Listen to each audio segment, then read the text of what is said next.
খুলনায় গ্রিড বিপর্যয়ের ঘটনা তদন্তে কমিটি গঠন করেছে বিদ্যুৎ মন্ত্রণালয়। ৮ সদস্যের এই কমিটির আহ্বায়ক বুয়েটের উপাচার্য। প্রতিবেদন দিতে হবে 7 দিনের মধ্যে।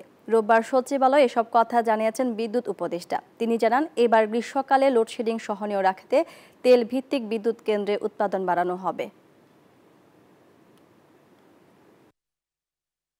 সমস্যা হওয়ায় দেশের দক্ষিণাঞ্চলের অন্তত 10 জেলায় শনিবার বিকাল 5:48 থেকে বিদ্যুৎ সরবরাহ বন্ধ হয়ে যায়। রাত 10টার পর থেকে অধিকাংশ জেলায় বিদ্যুৎ পরিস্থিতি স্বাভাবিক হলেও কিছু জায়গায় লোডশেডিং হচ্ছে। গোপালগঞ্জের আমিনবাজারে ন্যাশনাল গ্রিডে সমস্যা হয় এই ব্ল্যাক আউট পরিস্থিতি দেখা দেয়।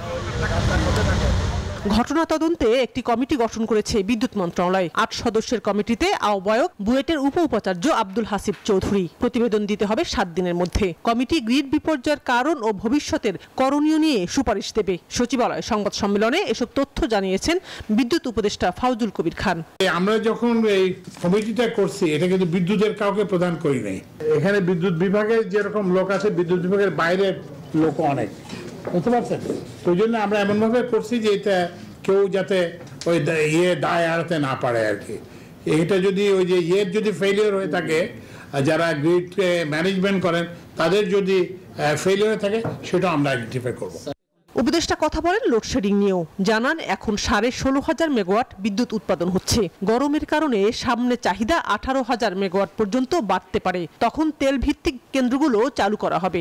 শহর গ্রামের মধ্যে হবে না, যে আমি বলছি যে লোডশেডিং এটা সমানভাবে করতে হবে। কিন্তু যখন আরো যদি ডিমান্ড বাড়ে, তখন আমরা তেল ভিত্তিক বিদ্যুৎ কেন্দ্র আরো চালাবো। কিছু লোডশেডিং দরকার, এই যে মানে করতে হবে, কারণ ওই যেটা বললাম যে বিপিডিবির যে মানে যাতে বিপিডিবির এই যে কি বলে সাবসিডির পরিমাণ যাতে আরো অনেক বেশি বেড়ে না যায়।